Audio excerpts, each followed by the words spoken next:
So by 1978, after the early stage of punk rock, the Sex Pistols members, especially Johnny Rotten, seemed to be pissed off at everybody. And when the Nevermind the Bollocks, Here's the Sex Pistols album came out, this was recorded, started in early 77. Lyndon Jones and Cook began to record tracks for a debut album with producer Chris Thomas. Now, this was a very, very strong album. There was a couple of singles that came out, including Pretty Vacant, Holidays in the Sun, which were both top 10, God Save the Queen, and of course, Bodies. Now, the album was released on 28 October 77, and at the time, Rolling Stone described it as the most exciting rock and roll record of the 70s. Some critics were disappointed that the album contained all 4 previously released singles and dismissed it as little more the greatest hits compilation. Contained the track Bodies, in which Rotten says the fuck word 6 times, and God Save the Queen, and featured the word bollocks in its title. The album was banned by Boots, W.H.S. Smith, and Woolworths. The conservative shadow minister of education condemned it as a symptom of the way society is declining.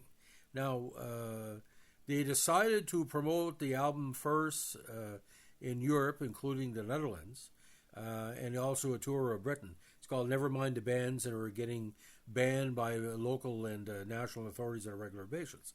Of 8 scheduled dates, 4 were cancelled due to illness and political pressure. On Christmas Day, the Pistols played 2 shows at Ivanhoe's in Huddersfield, the first show being for the children of striking firemen. Now, the tape of that is there, and seeing the kids bop to the Sex Pistols is amazing. These were the band's final UK performances for more than 18 years, so they played for children as their last show.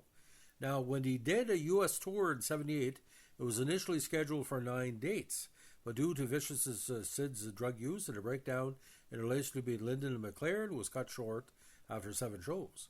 It was delayed due to American authorities' reluctance to issue a visa to Jones, giving his criminal record, leading to cancellation of several dates in the Northeast. Although the tour had been highly anticipated in the States, it was plagued by infighting and poor planning, leading to frustrated and belligerent audiences. Now, earlier in the tour, Vicious was arrested while trying to buy heroin in Memphis and beaten by the security team hired by Warner Brothers, the band's American label. He subsequently appeared with the words, "Give me a fix," scarred on his chest. During a concert in San Antonio, he called the crowd a bunch of faggots before hitting an audience member on the head with his bass guitar. Suffering from heroin withdrawal during a show in Dallas, he spat blood at a woman who climbed on stage and punched him in the face. He was admitted to a hospital later in the night to treat various injuries. Off stage, he is said to have kicked a photographer, attacked a security guard, and challenged one of his own bodyguards to a fight. Now, Rotten by this time was suffering flu and coughing up blood, and he felt increasingly isolated from Cook and Jones and disgusted by Vicious. Jones later said that he and Cook couldn't stand being around Johnny and Sid anymore.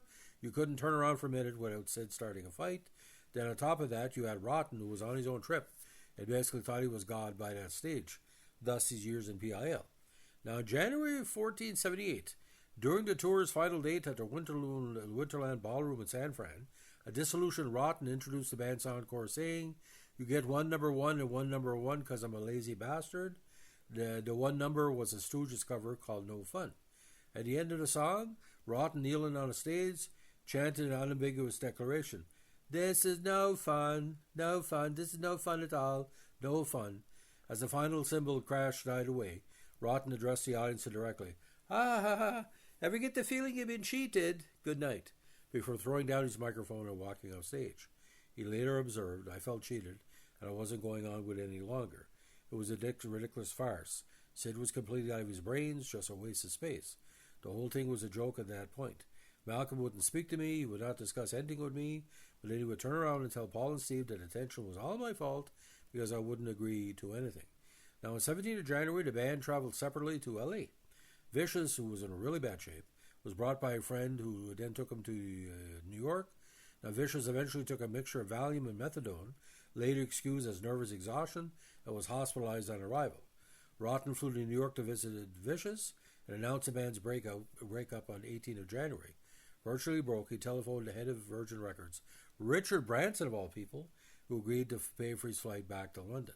Now, the Cook, Jones, and Vicious did not play live together again after Rotten's departure.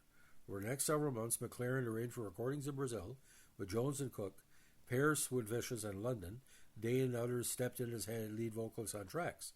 On June 30th, a single was released on one side. Notorious criminal Ronnie Biggs sang No One Is Innocent, accompanied by Jones and Cook, and on the other, Vicious sang the classic My Way, which is in the Rock and Roll Swindle video, Has to Be Believed, over both a Jones-Cook backing track and a string orchestra. The single charted at number 7. Now, when Vicious moved to New York, where he attempted to launch a career as a solo artist with Nancy Spungen, his girlfriend, as his manager, in September 78, backed by the New York Dolls, he eventually recorded songs, eventually released on a posthumous 79 live album, Sid Sings. On October 12th, Spungen was found dead, age 20, in the Hotel Chelsea room she was sharing with Vicious from a stab wound to her stomach. Police then recorded drug paraphernalia from the scene, and Vicious was arrested and charged with murder. While on bail, he was arrested for smashing a beer mug in the face of Patti Smith's brother, Todd Smith. Taken to custody on 9 December 78, he spent the next 54 days in Rikers Island Jail, where he underwent enforced cold turkey detox. He was released on bail on February 1st, 79. Later that night, following a small party to celebrate his release, I think his mother gave him the drugs by my memory. He died of a heroin overdose, age 21. So this is, by the time 1979 dawned, like I said, they went from being the number one punk band, probably one of the number one rock bands ever in British history, to a total mindfuck. Now, the idea about Nevermind the Bollocks, here's the Sex Pistols. This is a classic album. There's no way, and he didn't really play badly. There was some good performances. So I made a mistake. Holidays in the Sun was the single. You got Anarchy in the UK, released 26 November 76, single. God Save the Queen, 27 May 77. Pretty Vacant, which was a theme song for the CBC comedy group of the same name. And Holidays in the Sun, 14 October 77. So within a year, they had 4 big singles. And the album itself, like I said, is very iconic. There's only, I think, one basically group that didn't like it. I think it was the Globe and Mail for obvious reasons, because they didn't really understand it.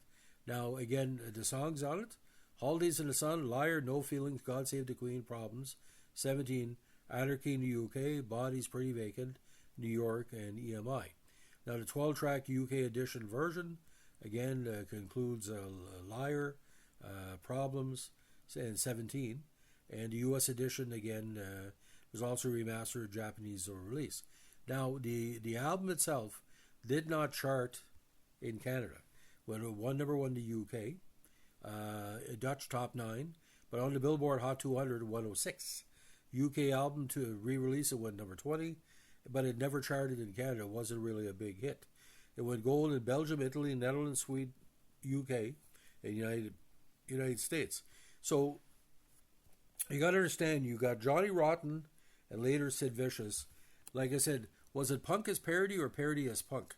You had the Ramones a few years before, Iggy Pop, you might say David Bowie, but the band could play, and like there were good songs. But like I said, it was just I don't know what it was.